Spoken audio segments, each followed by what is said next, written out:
Welcome everyone to the 14th Annual Freedom Trail Conference of Alcoholics Anonymous. My name is Joe and I'm an alcoholic. Hi, Joe. Hi, everybody. Please join me in a moment of silence, followed by the Serenity Prayer.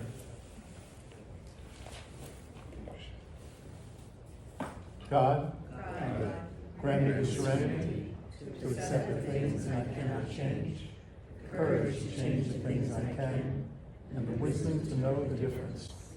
Alcoholics Anonymous is a fellowship of people who share their experience, strength, and hope with each other that they may solve their common problem and help others to recover from alcoholism. The only requirement for membership is the desire to stop drinking. There are no dues or fees for AA membership. We're self-supporting through our own contributions. AA is not aligned with any sect, denomination, politics, organization, or institution. It does not wish to engage in any controversy, neither endorses nor opposes any causes. Our primary purpose is to stay sober and help other alcoholics achieve sobriety. We're glad you're here, especially the newcomers. The theme of this weekend is a new freedom and a new happiness. Yes. The 12th step promises the joy of living, and we hope to create joy throughout the weekend. And now, please welcome Kent and Debbie D here from Concord, California, speaking on Boy Meets Girl on AA Campus. Relationships can be spiritual.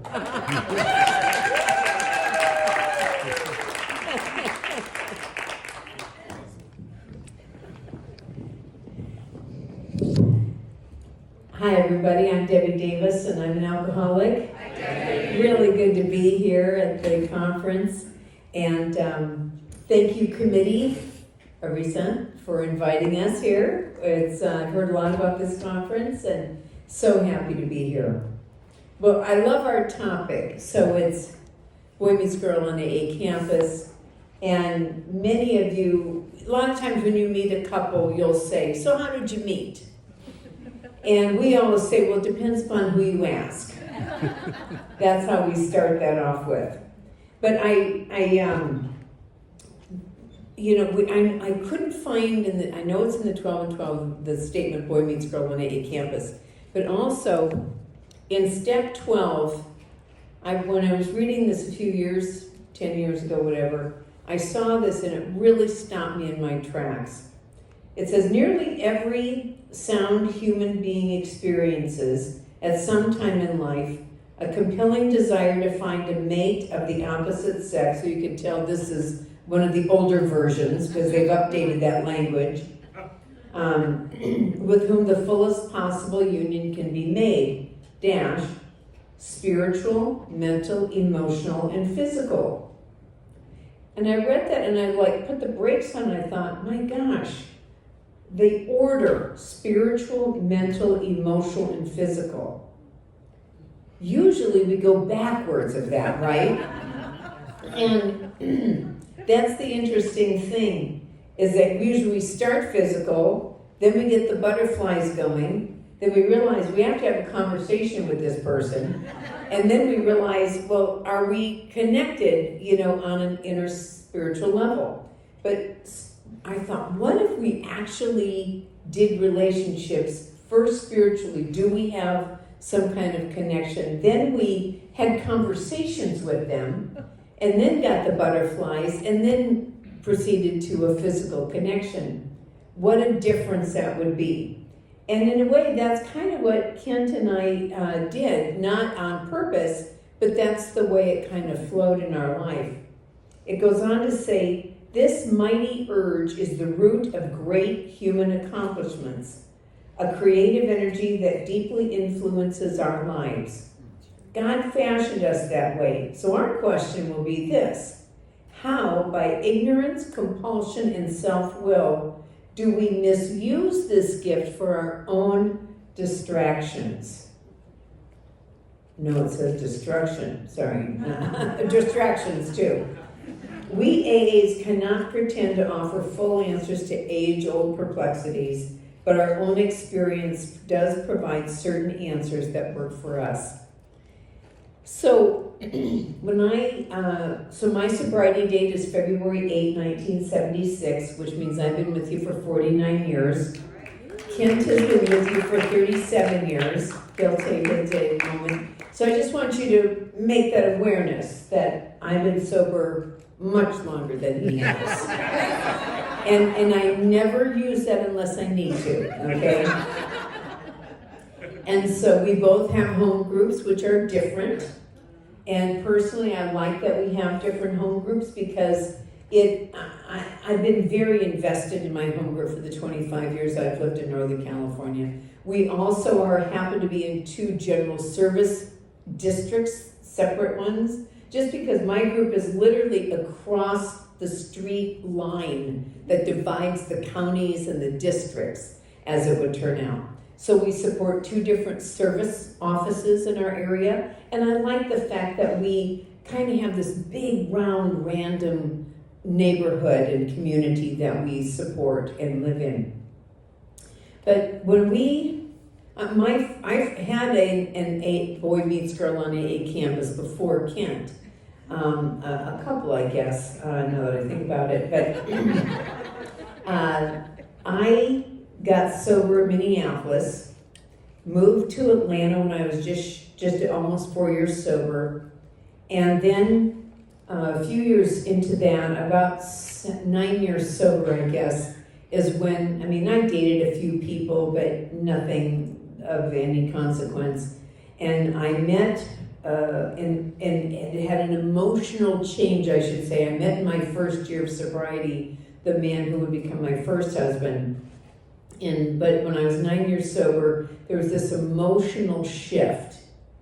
And we would end up, now it didn't start off quite as spiritual as you would hope in most cases, because he was still married.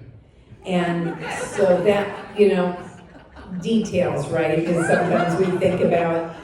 So things eventually worked where we ended up getting married, and we would be married for 5 years and 9 months when we separated. And that, in fact, he just passed away last year, and still we had a very respectful relationship in the AA rooms, and we still kept the same home group and so forth for as long as I lived there. And so after that ended, it was very important to me that when that ended, how I behaved. Because sometimes in any breakup of a relationship, it can be uncomfortable and maybe a little ugly, maybe there's a bitter divorce going on, maybe there's kids involved. We didn't have any of that going on at all. And in fact, people didn't even know for the first several months we were even separated by the way we behaved and treated each other. Nobody threw anybody under the bus or badmouthed him in public or anything like that. But it was a little challenging, I must say, for myself, because the brand new she also was a member of the home group. And so it was me and the soon-to-be ex-he and the brand new she, and even though there's 250 people there, it can still be a little awkward, let's just say.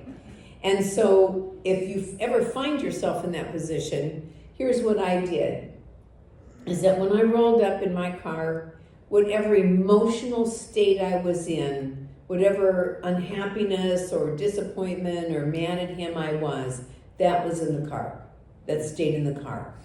I had only one purpose in that meeting of Alcoholics Anonymous, and that was to work the room and look for the unfamiliar face, make them feel welcome. Because this is a tradition one issue right all the way around. The common welfare came first. My personal whatevers stayed in the car. And now, I would always say hello to her. I didn't say, so how's it going? How's it going for you guys? We didn't have conversation, okay? But I was always publicly polite, so you never ever felt like if you talked to either one of them, you couldn't talk to me and vice versa. That was very, very important to me, because I had seen other situations where there were camps, his camp and her camp. And I did not want that at all. And because I stayed, despite being awkward and uncomfortable, I've had so many calls asking me, how did you stay in the room? And you see, if I'd left, nobody had been calling to ask me that question. So I got to tell them and share with them what I did. Again, I'm not looking for pats on the back or sprouting wings and growing halos. That's not it. But I knew I did not want to embarrass myself. If it was ego-driven, why I acted better than I felt and I behaved better than I felt, so be it. I'll take it. My ego isn't always a defect of character. It has often been my inspiration to do better, to show up well, to do my best. And so it's not always a defect of character. When I'm looking for the pats on the back because of that, then it is. But to just go forward in a better manner, then that's what I wanted to be. So when we parted company and now we finally get divorced, it was a couple years later. Why, you ask me, did it take 2 years? Well, I think it was both of ours desire. First of all, it helped me feel more financially secure, and that's the truth about that. And I think it also saved him from becoming a dad to 2 little girls. I don't think he really wanted to be raising 2 little girls, which is what she had. So I was kind of that safety net, you know what I'm saying? Yeah, we know. And but we finally divorced, and I went on to date a couple people out of Alcoholics Anonymous for about 6 or 7 months each. And I realized that I knew I would need somebody in AA. Somebody who was an active person in AA, not someone who did 1 meeting a week or something like that. And I knew in my world, a non-AA would not really go for what I do here. Because I'm a very busy, active member of Alcoholics Anonymous. I'm gone a lot, I'm on the phone a lot, and that's good, because so is he. And he definitely is on the phone more than I am. Now, he will say different, I'm sure. He can't get that on quick enough. but he is. And so and so I dated a few non-AAs, and then I realized I need somebody active in AA. And it wasn't like I was targeting now AA people, but I dated a couple people in AA. But I had acquired a new guideline for myself after that marriage was over. Because the first person I dated, I realized I'm doing the same thing, expecting different results. I think we've heard that a lot with step 2, that insanity, or at least one of the definitions of insanity. And I realized I was doing that and feeling that this isn't very fulfilling. This doesn't feel connecting. This doesn't feel like, it feels like I'm selling out, or I'm paying for things. And in the ways of sexually, paying for a dinner or a trip or something like that. And I thought, I need to do something different, and I wasn't quite sure what to do. And I read a couple of non-AA produced books. There's a gajillion and 10 books out there for how to have successful relationships, right? What to do. And I typically don't say the ones I read, but I will. And I read Men Are From Mars, Women Are From Venus. And many of us have it on our bookshelf, right? Never read, but I really got so much insight on communication from that book. Now, when it got to blaming the parents at the end of the book, that's when I shut it off. But because you have taught me, we start taking responsibility, we don't keep blaming. But it gave me a great deal of insight on communication. And the other was this book, I don't even know how I picked it up, but it was a book called something like How to Get to I Do by Pat Allen. I don't know how that entered my world, but it talked about the seasons of a relationship. And I'd heard about that, but I never knew how you define that. And when I read it, and I thought, it made total sense to me why the majority of my relationships, if you could call them that, really lasted no more than 3 months, because that's the perfect phase. Then even when they burp, it's cute, right? And then in the second phase, now you start relaxing and you start seeing those defects of character, and their burping makes you annoyed, you know. It's no longer cute anymore. And the third phase is problems. Problems come up. And the fourth is conflict resolution, if I recall those phases. And if you get through that first year and you've gone through all those things and you've learned how to solve conflict with each other, you probably got a shot at this deal. So it started to make a whole lot of sense to me. And also it talked about not making that physical type of intimacy commitment without a commitment, without exclusivity. And I always had in my mind we were exclusive, but that's where it was. That was as far as it got. It never got communicated, nor did that come this way to me. So I thought, I want to do something different. I want different results, and therefore I need to do different actions. So I came up with, I'm not going to kiss anybody for 30 days.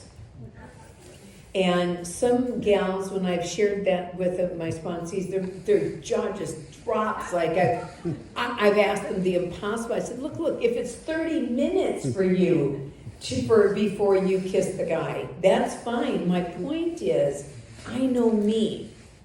That first kiss, and all of a sudden Deb's in fantasy world. And I'm thinking about all kinds of things and what we're going to do. And I don't want kids, so I'm not naming kids or anything like that. But I go into fantasy world. And so in order to stop that, I'm going to find out, who are they? How do they treat people? How do they handle stress? How do they talk about their coworkers? How do they interact with their family? Am I going to be smothered with every weekend we're doing something with the family? Or are they in good, are they in good relations? I mean, you might like being smothered by their family. I don't know, but I knew I didn't. And so I'm thinking, I want to see, how are you? Who are you? And that's what really I wanted to know about that person. And so that became my guide for the next person I dated, and then the 2 AA people I dated. And it was by a weird happenstance that I would meet Kent, that I would meet him. So this is my version of the story, okay? So I was going to be speaking at a conference in New Orleans. And what's really weird is that this conference, called the Deep South, same hotel, Round Holiday Inn Hotel, this is where my first husband and I had that emotional shift. And this is the same hotel I met Kent. So either I'm never going to that hotel again, or that conference, or I'm going to send every single woman I know there, It's been good to me for 2 husbands, right? So anyway, a friend of mine named Helen Louise from LA was supposed to also be one of the speakers. She had to cancel due to health reasons. A sponsee of mine, Lori from Chicago, was sent in her place. Kent had met her beforehand in January of that same year, 2000, and he was coming to New Orleans and decided to be there at that conference, because that's when they were going to do the memorial for his late wife and her mother that died 4 months after she. And so because we were all hanging out together, Kent had known Lori, and we got to having a conversation. We knew a lot of the same people. That is my story of when I first met Kent. And so with that, I'm going to turn the next part over to Kent. Thank you so much.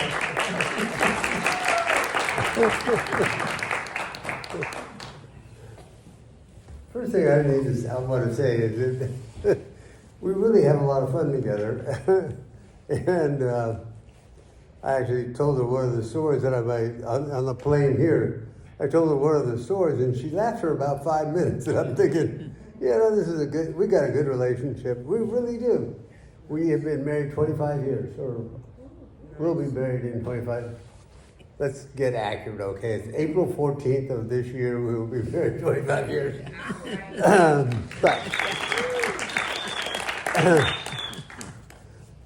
So my story is, see, before I got married, before I got sober,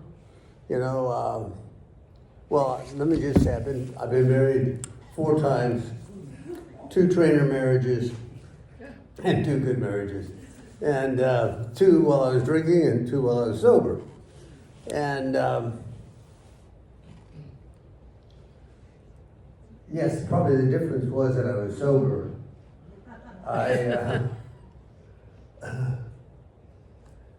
If you've been divorced, it's a painful experience. If you've been divorced twice, you just come to that conclusion, I am never, ever going to get married again, period. And so what really happened was that I had a little problem with alcohol. I had my own business. Actually, I was married, and one day I show up and there's a note on the door, and the note said, I'll contact you in 3 days. I go in the house and half the furniture is gone, and I'm thinking, well, what happened? Because I'm clueless. I have no idea. Why, but we never even argued. Why did she leave?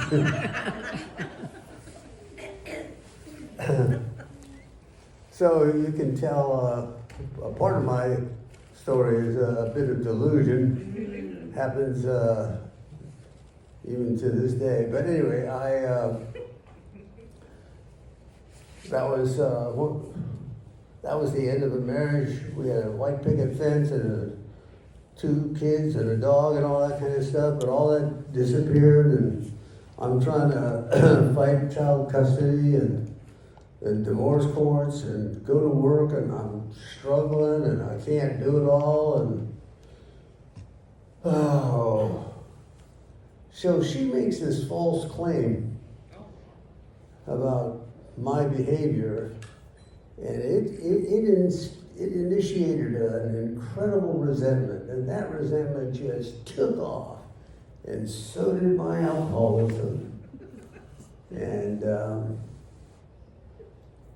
well, I never got to court and had a win. I never got to court when I was sober.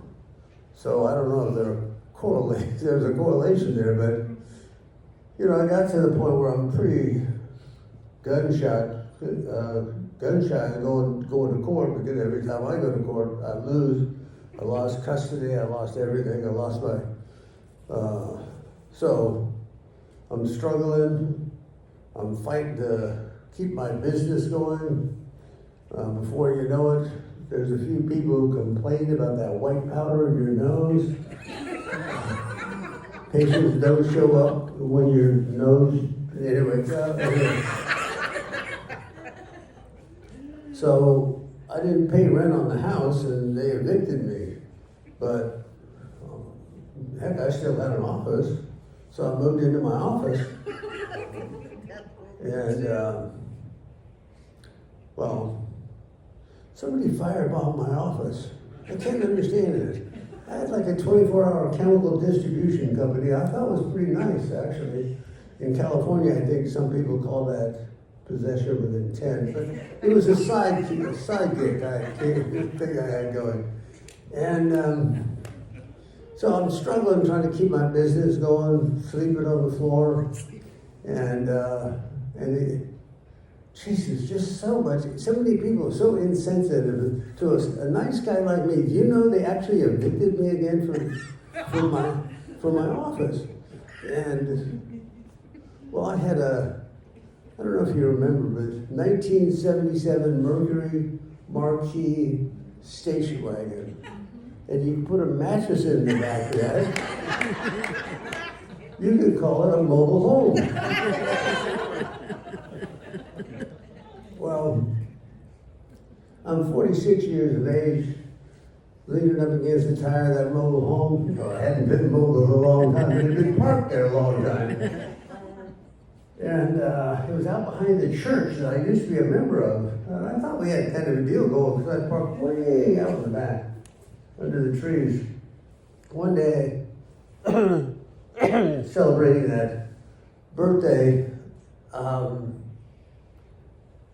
I was 46 and like, I know you know that feeling, that hopeless, just total desperation, things, where is everybody? I'm celebrating my birthday, no family, no friends, no kids, nothing. And I just had this thought, just goes right through my head. I don't know if you have these, but I do. It just goes through my head and it goes, you know, Kent, if you were to die, all of this would go away and all your problems would be solved. You'd be happier, that ex-wife would be happier.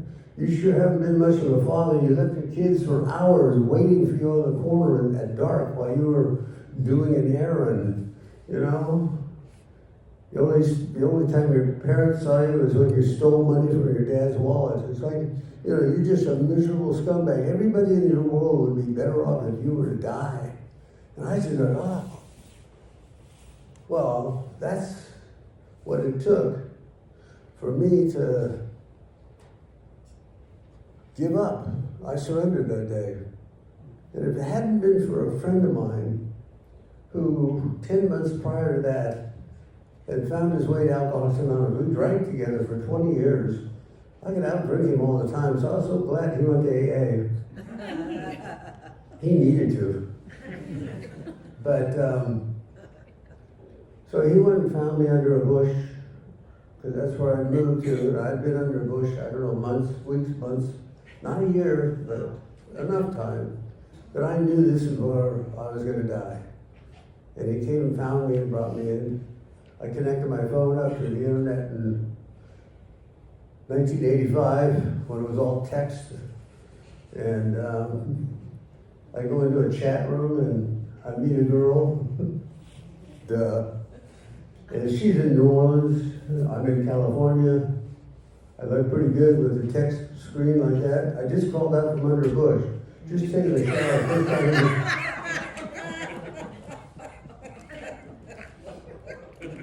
she sent me a picture. She was pretty cute.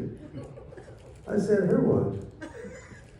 Do you know that she decided that she was going to end up marrying me? And I'm like, you're kidding. What in the world for? I'm not going to ever get married again. I swore I wouldn't. And I was pretty sincere about that. I kept coming up with excuses and she kept coming up with reasons that overrode every excuse I could come up with. Until finally,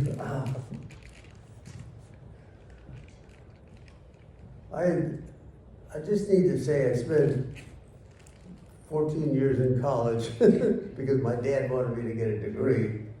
But in that years of college, I argued against the existence of God. I was a confirmed atheist when I got to Alcoholics Anonymous, and I absolutely could have passed a lie detector test that I was not alcoholic. I might have had a little problem with drugs, but I had no problem with alcohol.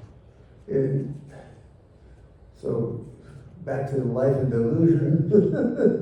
If anybody had looked at my life at that time, it would have been pretty obvious that I had a problem with alcohol, but I didn't see it. I got to Alcoholics Anonymous only because that girl that I met online said, "What do you do for a living?" And I told her, and I had to get permission from the state of California, and they said, they told me I had to sign a contract that I go to 3 AA meetings a week for 5 years.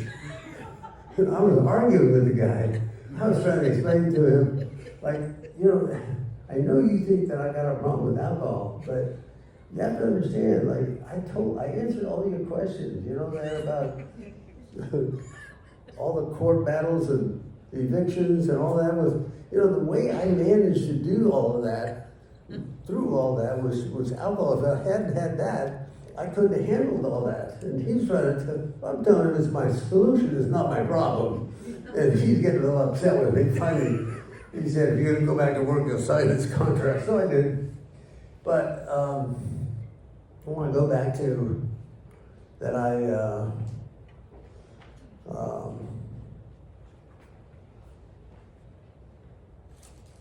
didn't do it.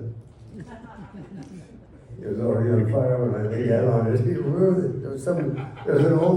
There's a guy years ago that told the story about that. Where was I? So, I end up marrying that woman from New Orleans, moving here to California, and spent 12. What happened? I want to underscore what really happened. I'm not an alcoholic. I'm an atheist. I don't want to get married. And she manipulates me into marrying her. And if I were to tell you the story looking back on it, I know for a fact that what God did was he took that woman and used my defective character, attraction to women, and got me to go to AA, which was going to transform my life into a spiritual way of living. But we had a great marriage. It was wonderful. Everybody around us said, we want what you have. How do you get what you have? And I had to tell them the real truth is, I never, sure she was cute, but I never set out to try, I want to marry her. It was the other way around. It was like, God had manipulated me into a situation where I ended up going, okay, let's get married. It wasn't my fantasy, it wasn't my ideal. And so that just kind of ties into, she actually, we spent 12 years together. In 1999, she got diagnosed with cancer September 2nd, died 2 months later, and just nearly killed me, actually. I did everything I could to go be with her. And obviously, I was a failure at that too. And just too many responsibilities in AA, too many commitments, too many meetings I was going to, too many guys I'm sponsoring.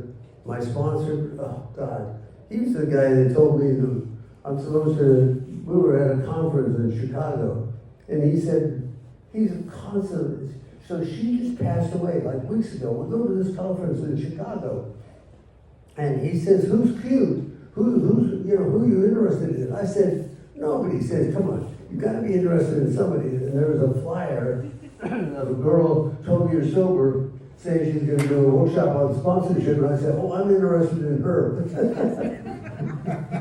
So he said, we're going to go to that. And we did. We went to that workshop, and that was a girl from Chicago. Not me, the responsee. The responsee. And so I finally get her number, and I didn't want to.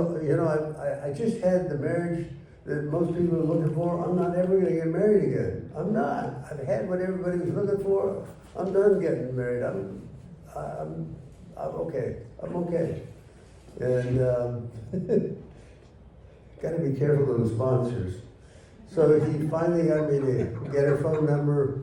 I got her email. We emailed a couple times, and she said something about going to New Orleans for a conference she was talking at. And I said, when are you going there? And she gave me the date, and I said, oh yeah, that's the same weekend as a memorial service for my late wife.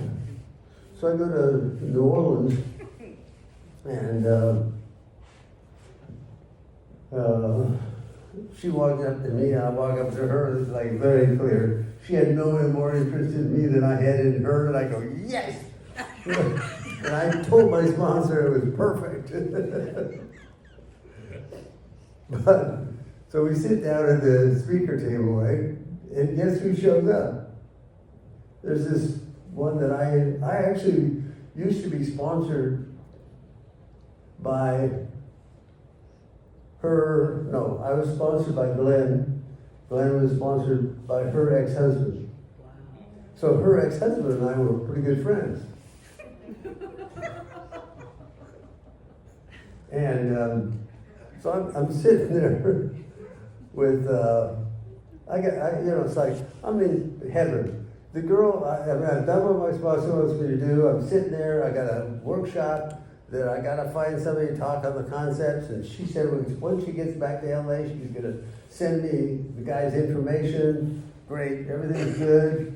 I can kind of poke fun at her and her boyfriend because, I got no irons in this fire. I'm just happy, joyous, and free. So when I get back to Northern California, she sends me an email, and in that email she said, well, the disparaging part of that weekend is that Mike and I broke up. Well, she's a lot longer sober, she's a lot younger than I am, and I'm just like, you're kidding, I don't know what this is all about. I made the mistake of calling my sponsor and reading it to him, and he said, ask her out.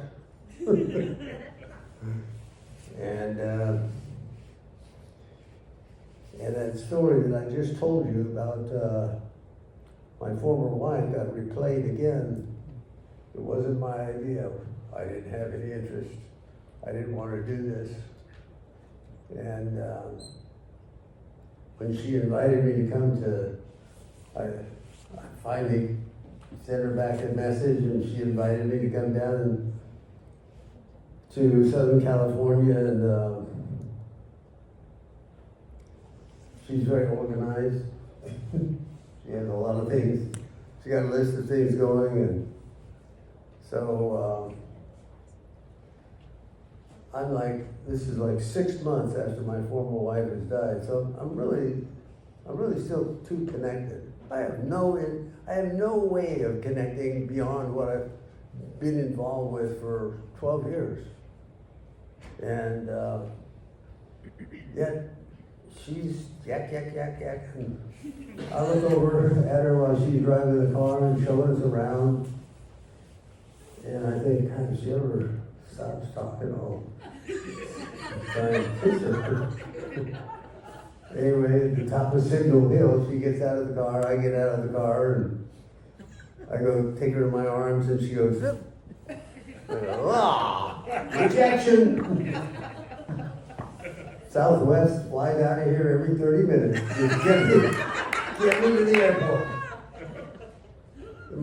Obviously, I'm really not on a winning streak here. But we go to, she wants to know something about doing eBay, and so we go to her office, and I know how to do eBay, and I was kind of prepared my ego a little bit. But then she's got we got an agenda of what we're going to do next, because that's how she is, organized. I call her pathologically organized. So she was about from here to there. She was looking at the fish at the aquarium, the Long Beach Aquarium, and I'm thinking, oh my God, I'm in trouble here now. Something happened. I have no clue what that was. She turns around, she says, what did you say? I said, I didn't say anything out loud. She said, well, you must have had your brain on speakerphone.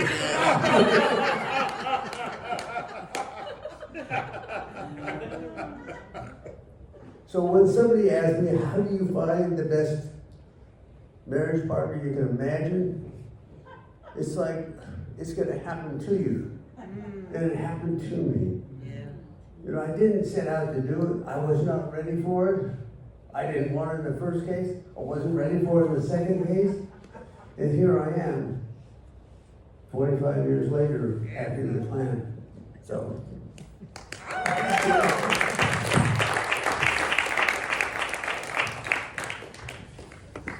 God really does show up in some interesting ways. And we don't realize always the preparation that we're in until we look at it retrospectively. Like maybe you have a goal for a work achievement you want to do, and things that seem just not really on the path become a part of the path in retrospect. Well, that's kind of what was going on here. So when we met it was Easter weekend, was this conference in 2000. 3 weeks before, he didn't mention this, he had done an inventory with his sponsor, and 3 weeks before it would have been time for him to write a letter of goodbye. And he did that, not with, okay, as soon as I do this, then I can get on and start looking for a girl or whatever, it wasn't with that intent. It was with that next step in the process of his journey in recovery. Little did I know, I was writing my ideals list from the 4-step inventory, and I don't ever remember writing anything like that before, and I didn't even hand write it. It was like every now and then I would, for the prior 2 years, I'd get this feeling sorry for myself kind of thing, self-pity, and I would think, because it'll never come true, no one is ever perfect, I can shoot for Mars and it'll fall in the moon, right? So I would lob these mental thoughts into the imaginary God box. And I had things like good sobriety, active in sponsorship with a sponsor, active in Alcoholics Anonymous, relationship with the higher power, relationship with their family. If they have kids, they're grown. They're not living with them. And a couple things like that. Good sense of humor was very important to me. The last 2 things I remember tossing into the imaginary God box. And again, this is why I say shoot for Mars, shoot for everything, because you never know. Because the last 2 things that went in there were, gee, wouldn't it be cool if he was like a doctor, a daytime doctor, not an ER doctor you never see. And Kent was a dentist for 50 years. And the last thing to go in there, now this is the really woo-wee. You know what, God? I'd like him to be a widower because the last relation's been concluded and he stayed to the end.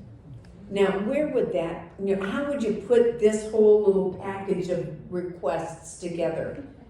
So when I met Kent, I did not know those things.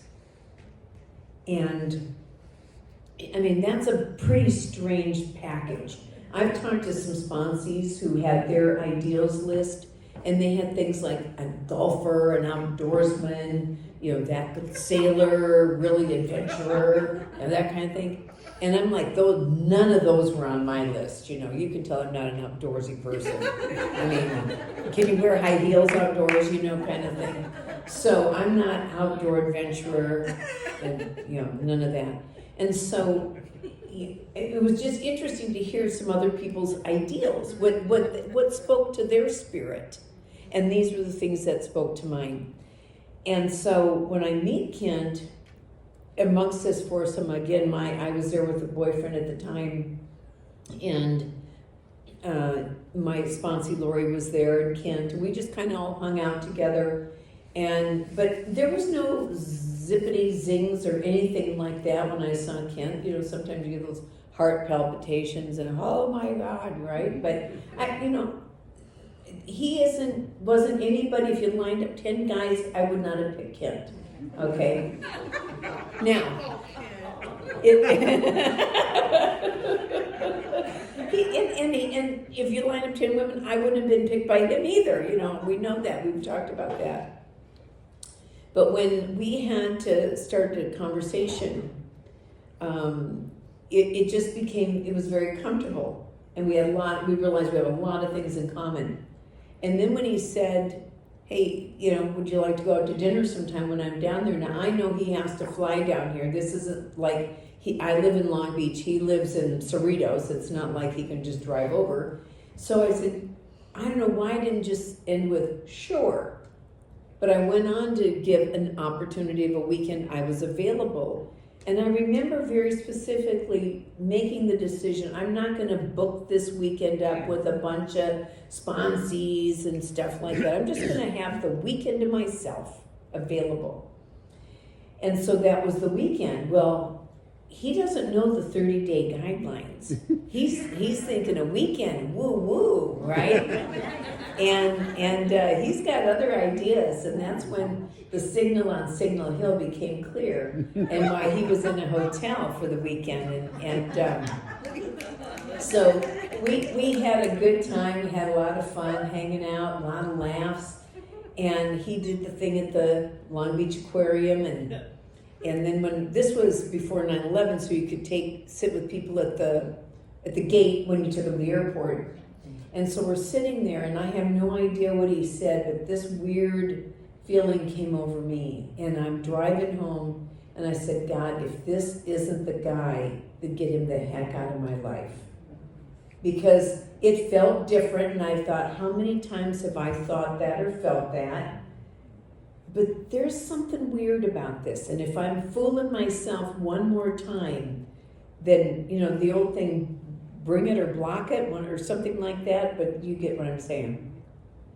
And so when he went home that night, it was Labor Day, Memorial Day weekend, and he called me and we started looking at the upcoming open weekends, and I noticed I was putting him in pen. And I don't put anything in pen. Everything's adjustable, erasable, movable, changeable. It's in pencil. And I'm putting him in pen.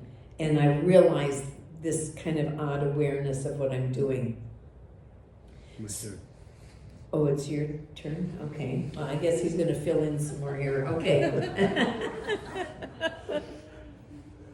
So, like 2 weeks later, she sends me an email.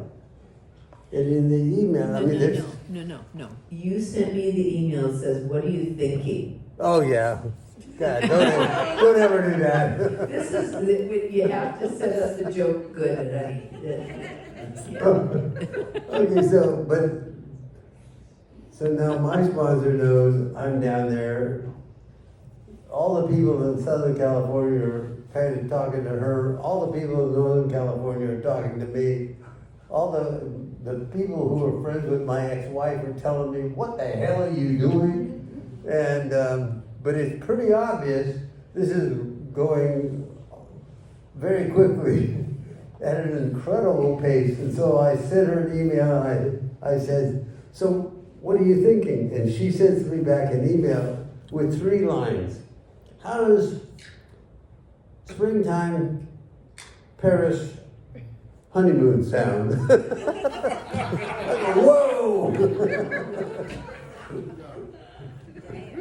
Maybe you should at least wait until I ask you. So anyway, we got engaged in Minneapolis, at the international in Minneapolis. She got a ring before I got a kiss.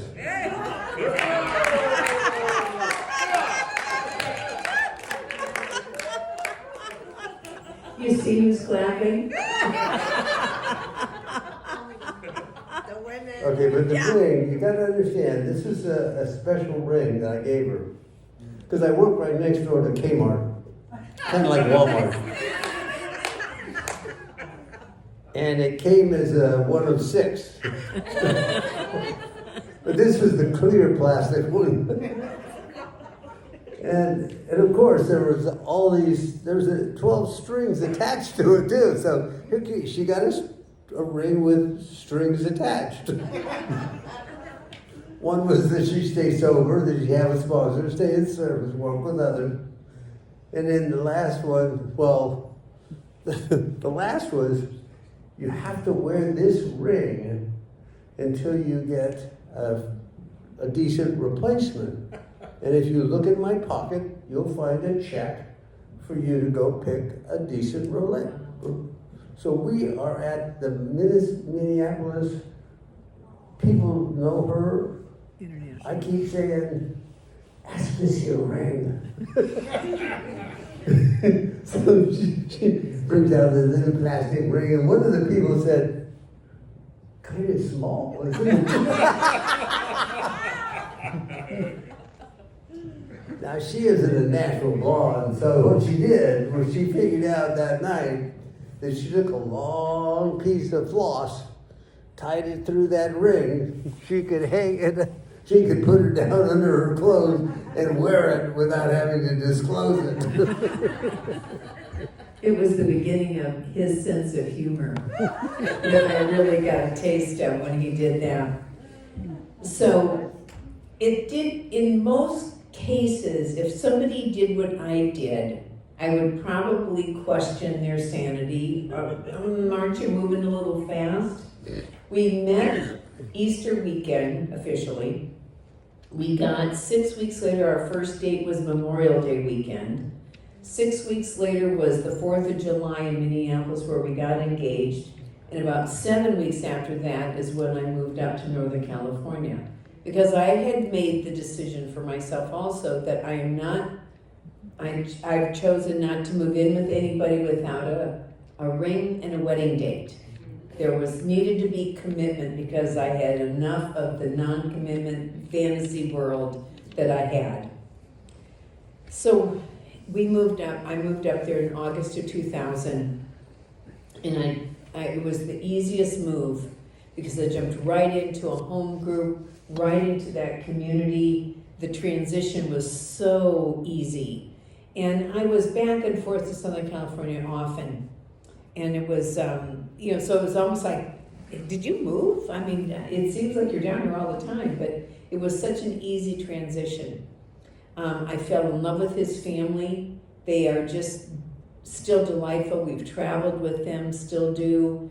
It was just so comfortable and easy, and for me to be part of that family. So Kent had mentioned to me, so we did get married April 14th, which was, again, happened to be Easter weekend of 2001. And he was all a part, a lot of times the men might say for the wedding preparation, whatever you want to do, just let me know when to show up and where. Oh, no, that was not the case. He was very much all a part of the wedding dress. I had a red wedding gown, and we had 112 stars hot glued that he did on that. The entire dress, he did that.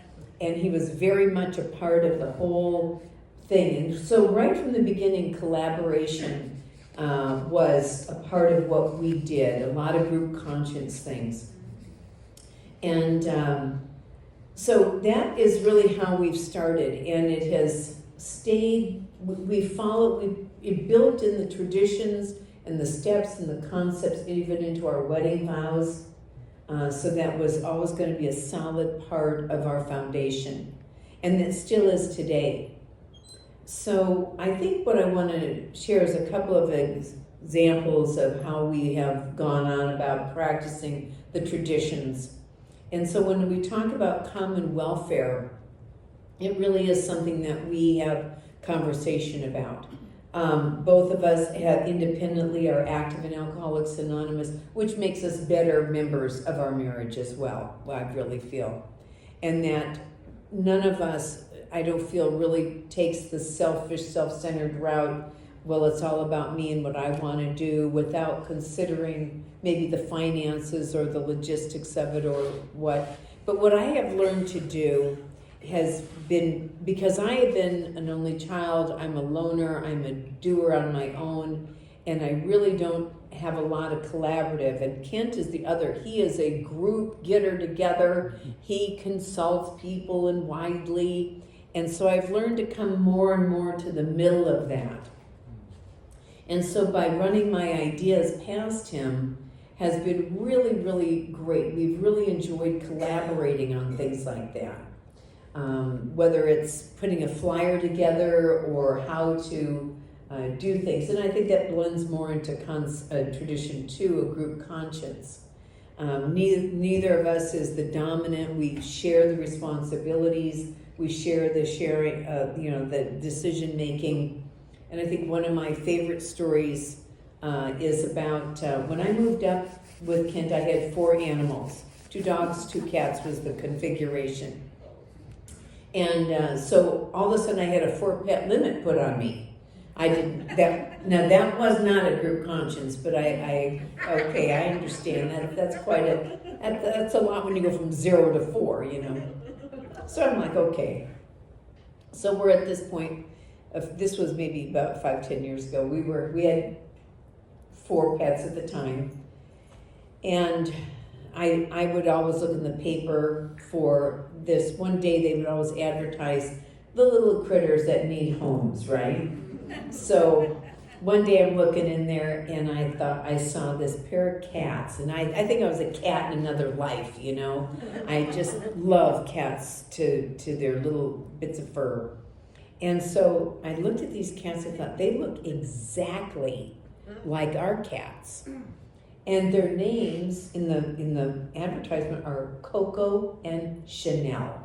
Well, I mean, if that's an omen, if I ever saw one, you know, they really belong here.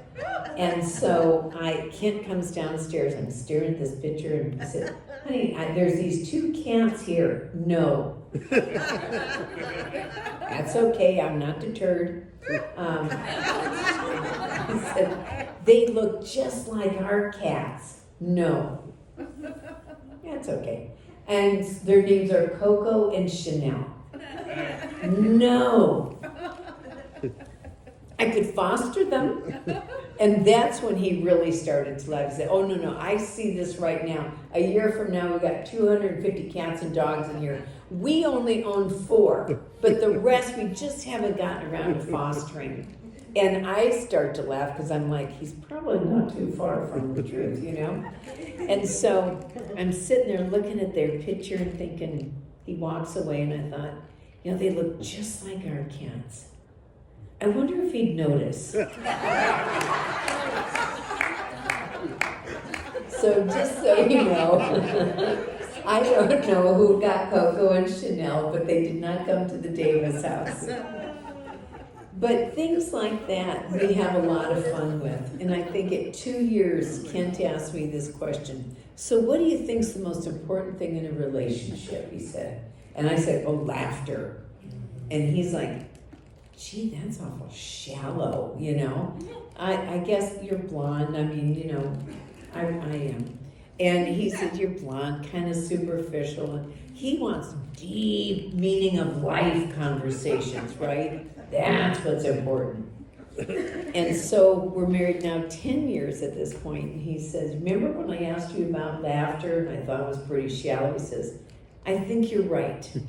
I think you're right. Because both of us sponsor a lot of people where at some point the laughter seems to have faded. I won't say left, but faded. And each couple has their own little funny, weird things that it would never be funny to you, but it cracks us up, you know, and you have your things that crack each other up. And so, you know, there's times when, you know, again, I remind Kent that, you know, honey, sometimes when you tell a joke, do you notice you're the only one that's laughing, you know? And he says, I think it's funny, you know? And so he does a good job. He's a great member of Alcoholics Anonymous that I enjoy watching how he handles his and works with the guys he works with. It just brings me a lot of joy to watch that going on. And I'll let him tell you about the pig wall. Go ahead. About the what? The pig wall. The pink one? The pig wall. The decorating.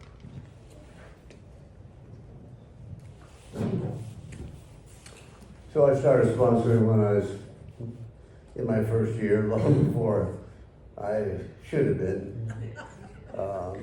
And probably in the 37 years, it's been hundreds of guys that I've sponsored, sometimes for moments or minutes, and some for 20, 30 years.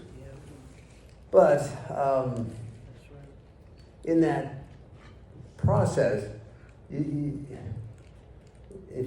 you're working with somebody, you're going to end up realizing that most of what you talk to sponsees about, it's either pink or green, finance or romance. And with romance probably being the biggest part. How do I get along with her? Or what do I do? And, well, I've learned a couple of things along the way. One of them was, there was this dog, I'm at work, right? And I get a phone call, yes, well, this dog was found on the freeway, and, okay, fine, get a call. Mom really likes the dog. Okay, fine, I'll be home later, we can talk about it. And as I go walking up to my house that night, there's this little yapping at me as I walk up to the door. And I open the door, and I said, what's this? And she said, well, you didn't say no. So I have found out that you have to actually say no if that's the case. So like in another instance, this is the second instance of this similar kind of event. I said, well, at least I get to name the dog. And so I named the dog Freeway, because it was found on the freeway. But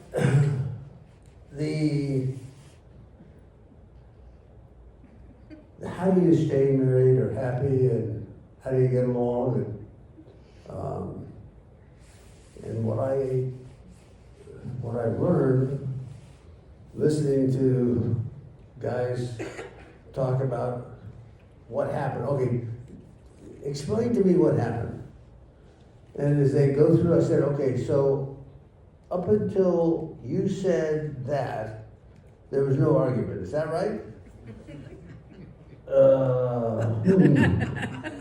Well, yeah, I guess so. But she needed to. Okay, but just let's make it clear. There was no argument until you brought up da-da-da. Is that right? Yes. Okay. So, so I said, there's a thing that we have in our program about making amends for where you were wrong. I mean, let's just assume for a moment that you hadn't done that, but that you could have come up with another way of talking to her, saying the same thing, so that when she heard what you were saying, she would go, okay, yeah. But instead, you had to do it your way, which is my way, by the way. So easy to create an argument, just object, no, that's stupid. There you go, nice argument. So I found that restraint of tongue and pen is the best way to go. Where it all got started with me was some years ago with my former wife, where my sister hated my wife because my sister thought that my wife at the time was a gold digger, which I don't know where she came up with that, but it was clearly, anyway, how could she? Well, I wasn't making any money. But anyway, didn't matter.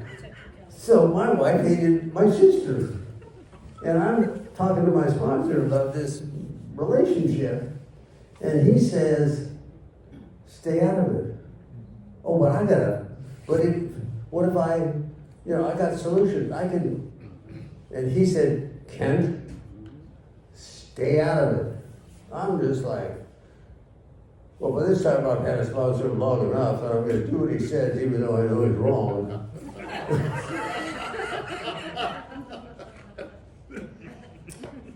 And my parents make it known they're going to celebrate their 60th wedding anniversary and invite the entire family to come to Hawaii. So I tell my wife, and she said, I'm not going, because of my sister, right? It's like, I got an answer. Yes, you are, and here's why. You were raised as an only child by your grandmother. You don't know about families like mine or that. And I had a lot of things to say, which I didn't say, thankfully, because I'm sober long enough to know, call your sponsor. So I call my sponsor and tell my sponsor, and we talk about it, and we talked about it for 3 weeks. And I'm over at his house talking about it again, and out of my mouth comes the words, "But I'm the son. I have to go. For God's sake." I mean, aunts and uncles and cousins and great grandkids and distant fourth cousins, everybody's going. I gotta go. And he said, "Yeah, you do." And I said, "Well, I need to go home and tell her that I am the son and I need to go." And he said, "Yeah, you do." And so I go home and I tell her, "You know, I'm the son, I need to go." And she says, "Yeah, you do." 3 weeks. Well, the outcome wasn't exactly the same as it had been if I had done it my way, right? Of course, 6 weeks before we are ready to leave, she says, "Do you still put all of your charges on your credit card where you can get free miles?" "Yes, dear." "And you've already got the room paid for?" "Yes, dear." "You think you can get me a flight?" "Yes, dear." So clearly, if I don't do it my way, my first way is going to create an argument. And we're not going to get along for some period of time. And that's on me. So when I'm working with other guys, I'm trying to get them to see if they hadn't said whatever it was, there would have been an argument. But if they had taken the time and thought about it, maybe there was a way that I call it find their voice. You find your voice, and the voice it's saying the same thing in such a way that you think about how the person is going to receive what you say. And if you say it in the correct, if what is it you're saying is truly a spiritual answer, the words will come that you can say in such a way that they will in some way respond with, okay. Maybe not, "Oh yeah, great idea," but they will go along with what is right if you present it in the right way. So, having had the occasion to, we did a remodel, a big remodel in 2017. And there's a lot of decisions to be made. I like this, what about this, what about that? And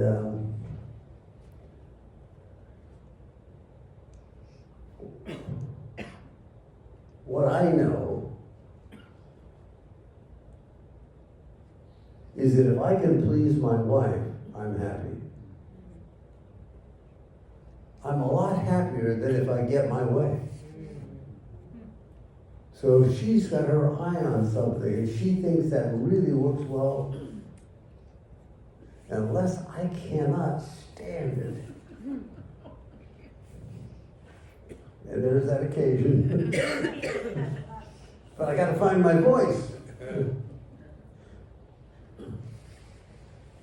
And one of those times wasn't too long ago because I worked and she didn't. I had the occasion to get breakfast in bed.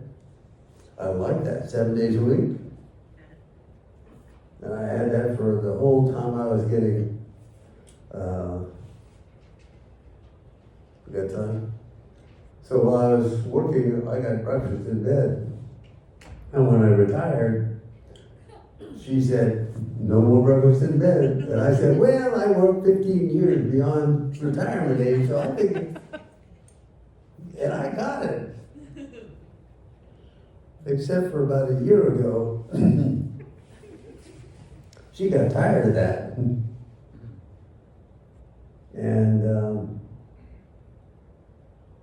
And she said, "I wants to change that agreement." And I got thinking about it and I said, "I don't think that's fair." But I did it in such a way that she said, Okay. So now I get breakfast in bed 4 days a week, and she's supposed to get breakfast in bed 3 days a week. But she's gone most weekends.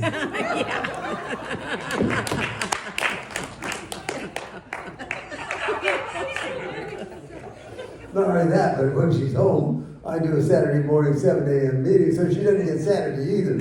So now we're down to, anyway. I still think it's fair. But Glenn was probably the first one that told me, is this the hill you want to die on? Because I've got opinions about all sorts of things. If you look at my house, there probably isn't much, we travel, and so she likes to think about buying this, and I just now ask her, well, you have to tell me which wall you're gonna be able to find room to hang that on before you buy it. Because she's got it decorated in a nice way. I love it. It's mostly a Hollywood theme. Do I look Hollywood? Yeah, right. No, here's Hollywood. If you want to see what I would do, if I were to decorate our house, it was like my office. So when I closed the office, all the things that I would have put on the wall are now in the garage. So if you want to see how I would decorate the house, you have to go to the garage. I have my own microphone. But it looks really nice out there.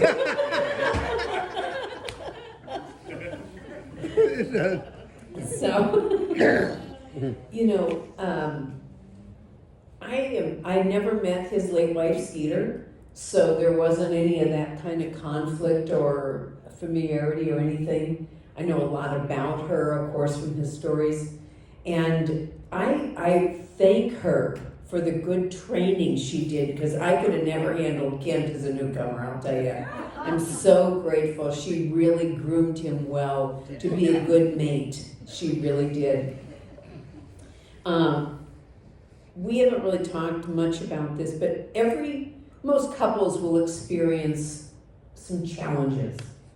Maybe it's illness, loss of a home, financial catastrophes, medical things, could be a lot of things.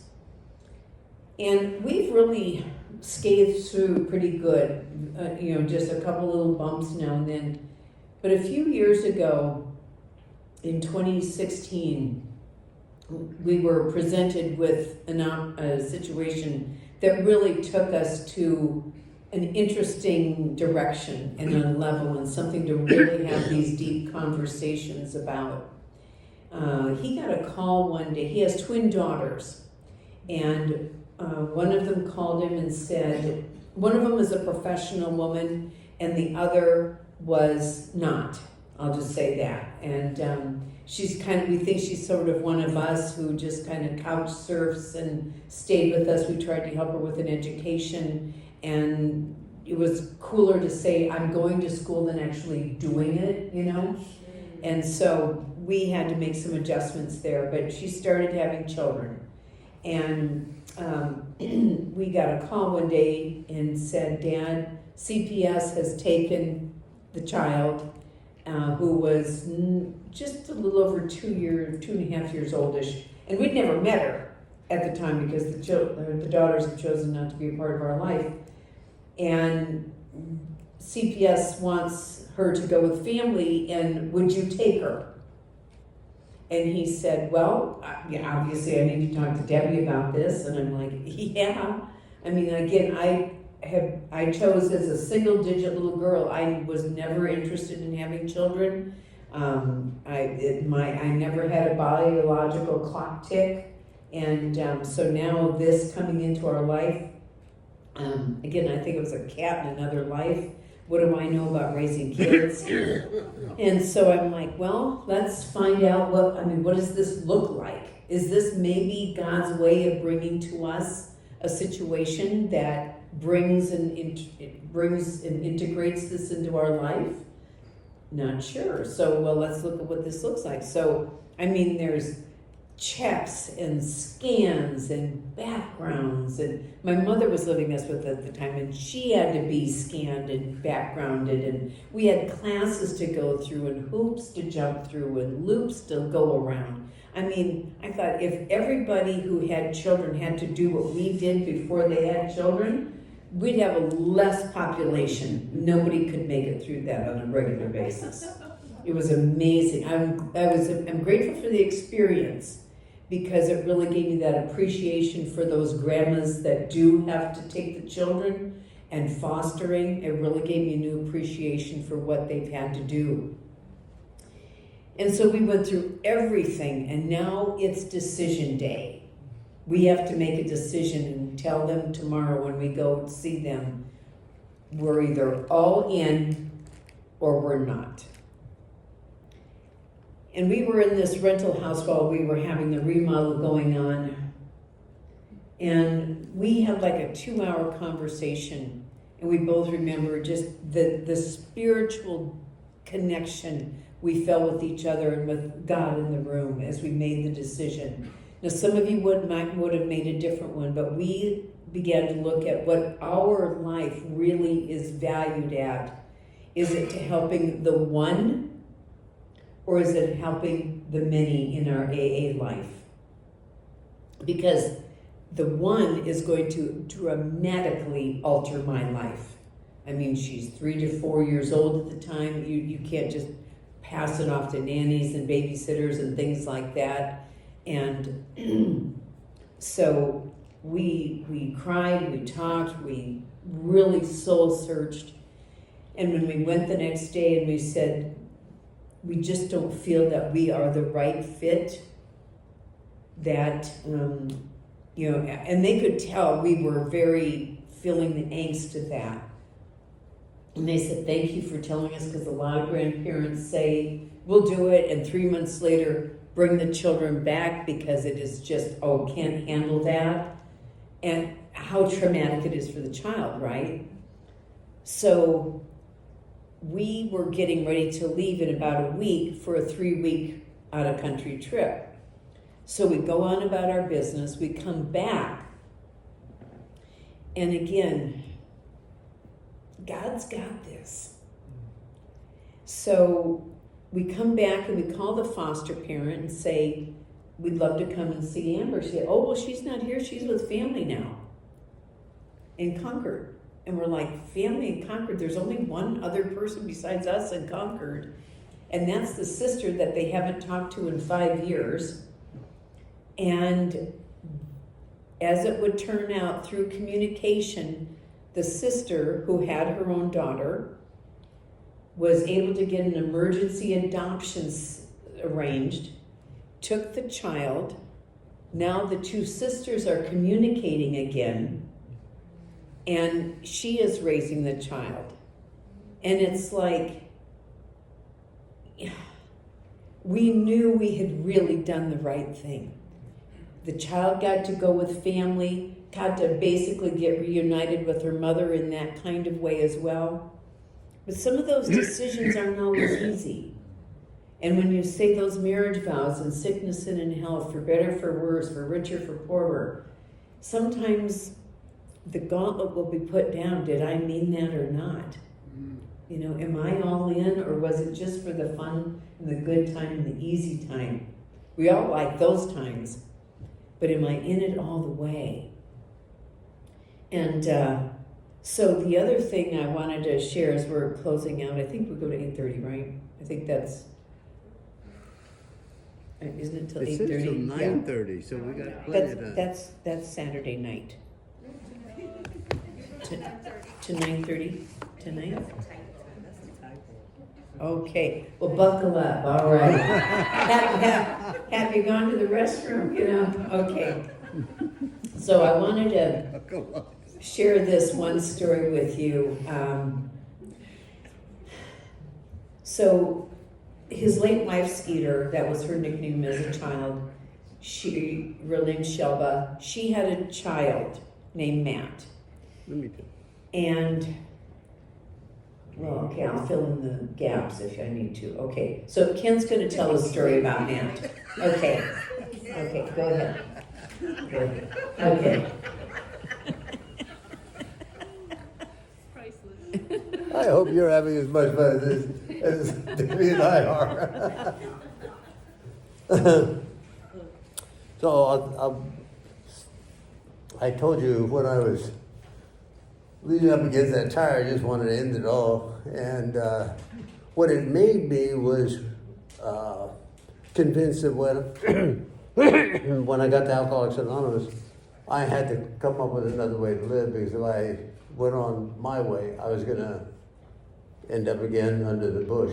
So fortunately, God had presented Skeeter and a sponsor, and I listened to both of them just enough that I would do what they would tell me to do. And just as an example, Skeeter would say, let's go shopping, grocery shopping. I said, can't you do that? She said, no, we're going to do it together. Okay. We go to the store, and I said, okay, you take half the list, I'll take it. No, we're going to walk every aisle together. It's like, that's not very efficient. But, you know, I'm too broken to say that. I'm just thinking that. And so we walk every aisle. Every week we go shopping. And it's so weird. If you do that, like we did, you end up talking as you go up and down the aisles. And so you have this quasi-purpose, and what it amounts to is like you're supposedly like shopping, but you really can't yell at each other because you're in a public place. But you can bring up topics and talk about it. And so she also had this requirement that every week was date night.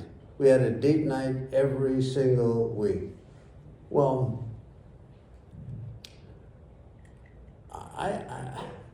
it just didn't seem fair, because every now and then, like, somebody would ask me to chair a meeting on date night, right? And she'd say, oh, what night are you going to give up then? Oh, well, okay. Well, we would, one of her favorite phrases was, let's get a bite to eat and some exercise, which was Friday night before Costco and Sam's Club got rid of the, free food. We would go to Costco and Sam's Club. We'd walk all the aisles and get all the free food. We'd get a little exercise and a bite to eat. Because we were so poor. But when we walk all those aisles and talk like that, it was the environment to communicate. Nice. There was a conference I was involved with, and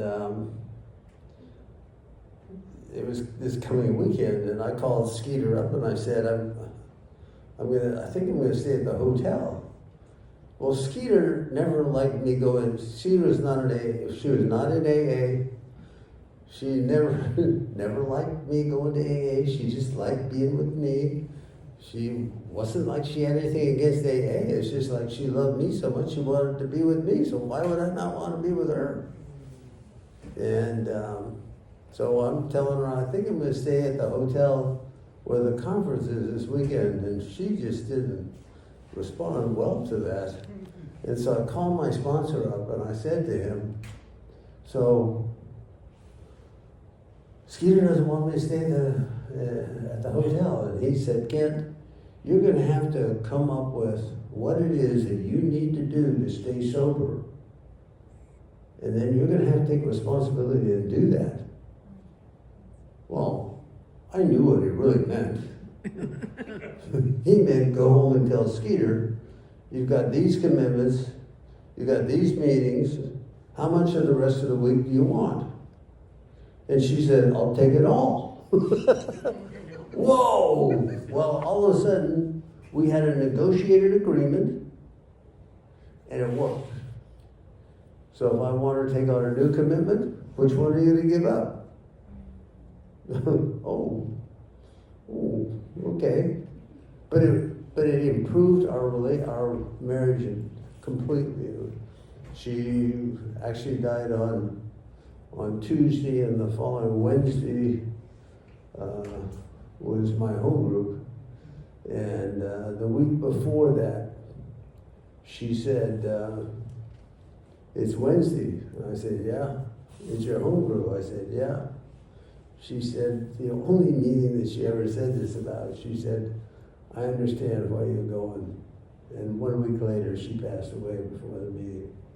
And, but I had learned to take some direction from my sponsor and from Skeeter. And what Debbie just said, the training that I got was basically listen to your wife and do what she tells you to do, and you'll probably have a pretty good marriage.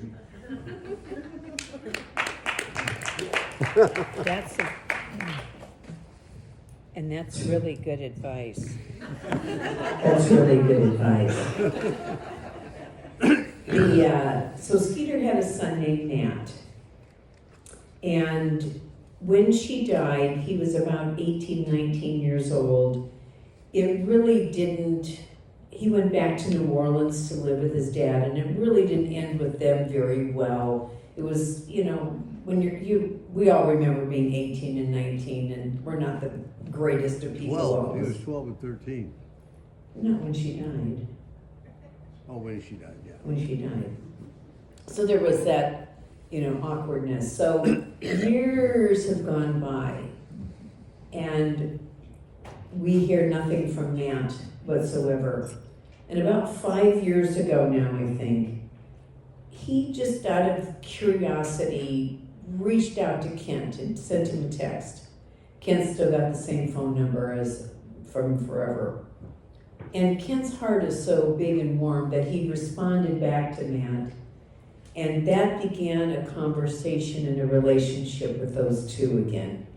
And they, since that time, have talked every single day. Kent by phone or by text or something, they're always communicating. And about a year and a half ago now, so probably sometime early 24, Kent said to me, because they've been communicating a few years, I want to adopt Matt. Now he's in his late 40s at that time. And I thought, well, I know that the two girls have chosen not to be in a part of our life. He wants to be a part of our life. He said, I want to move out back to California so I can take care of you guys when you get older. Who wants to do that? A lot of times you feel obligated to do that for your parents or something, but kind of coming up with that out of nowhere. And so I said, and so obviously he needs my permission or okay or buy-in to do this. And so that's what happened. January 10th of 2025, we officially adopted Matt at 49 years old. And it is just delightful. We got him and his beautiful wife, who was just such a bonus to us. And they have just really warmed into our heart. It is just a joy to have them in our life. They're going to be moving to California this summer in 26. And, again, this is a big decision. I like kids at that where they're self-supporting and they're out of diapers, walking and talking. You don't need to buy their car, pay for college. I'm good with kids like that, right? And it's just been such a wonderful addition to our life. Tradition 10. And Tradition 10, outside issues, politics, religion, alcohol reform. Defects? Defects of character, oh yes. So, we were married about a couple years at the time, coming back from Yosemite, and I was asked to do a workshop on the traditions in our relationship.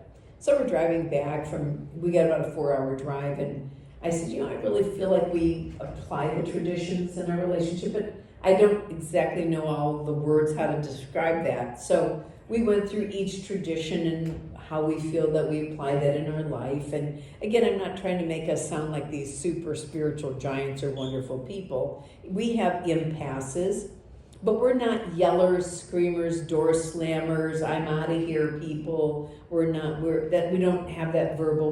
What we do when we get in an impasse, which it's been a while since we have, but we're people who retreat.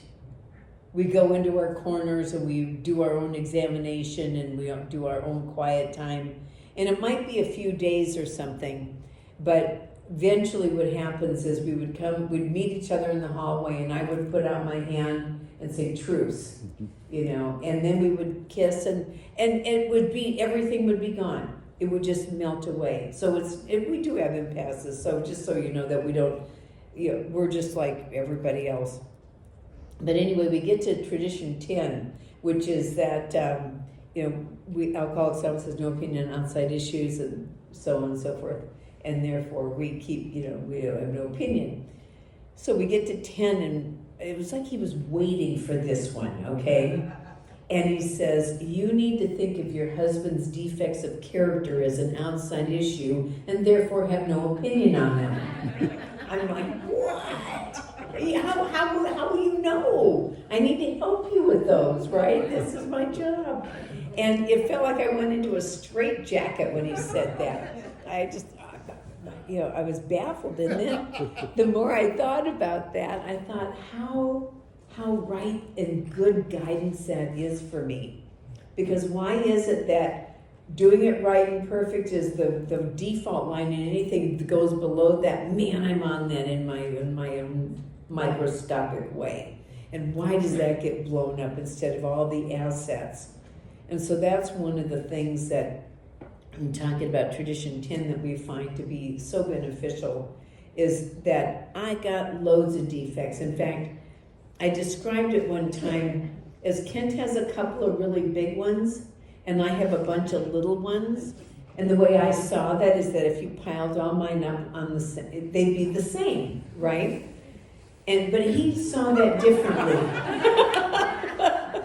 So she The other way, okay. She actually said that at a conference that I was at. That's the way she described it. And a couple of weeks later, when we were back in town, I turned to her and I said, when you described how, I've got a couple of big ones and you got all those little ones? She said, yeah. I said, have you ever heard of the disease of perception? And so it was like, so I have a perception problem, right? And he said, well, like I say, the disease of perception. So again, we have a lot of fun teasing with each other. And it's not the critical pick away. It's more having fun with each other. And I gotta say, he has really found a way to make me laugh at my own defects of character. He has found a way to make that funny and just make me laugh at myself. And I know sometimes, for example, we had talked about being organized, okay? So yes, I am really organized. It's just part of my DNA. It's part of who I am. And I had said something about being organized, and he said, I'll never be as organized as you are. And I'm like, I know. I mean, that'll be obvious. That's obvious. But I didn't say that. I just agreed. And he said, but I don't want to be as organized as you are. And it was his way to be very nice about my defective character, that it's not necessary for us to be identical. because his strengths are definitely my weaknesses and vice versa. That's why it works complementary wise together. Although if you ever go to the library, you won't find her story, but you will find his story. His story. The word mangler, that's what I call him. Now, I don't know about you, but sometimes you might have opinions on the other person's driving. I don't know if you do or not, but Ken's driving, I have an opinion about, and it makes me nervous. Now, he has a car now that has the auto drive that he has, which has made him a much better driver when it's on auto drive, but it still makes me nervous, the auto drive. And so for a long time, I didn't mean to, but I'd go, you know, and I know that would just tick him off, right? And I finally said, well, I don't know what else to do. He said, why don't you say, I know you're trying? If I say, I know you're trying, that means you will recognize that's code for you're scaring me and you're gonna kind of shape up, right? Yeah. Oh, okay, never would have come up with that one. And so finally one day we're driving around and I said, I know you're trying. And he's like, what? You know, he had totally forgot the code word. So what I've learned to do is I usually play solitaire on my phone and look down, but I will still have conversations. She drives all the time now. Or That's I not will the drive. problem. Or I will drive when we're going somewhere. Yeah, so we found that compromise. And that's what people do. They find that compromise. So, Any questions? right. Anybody have any questions for us?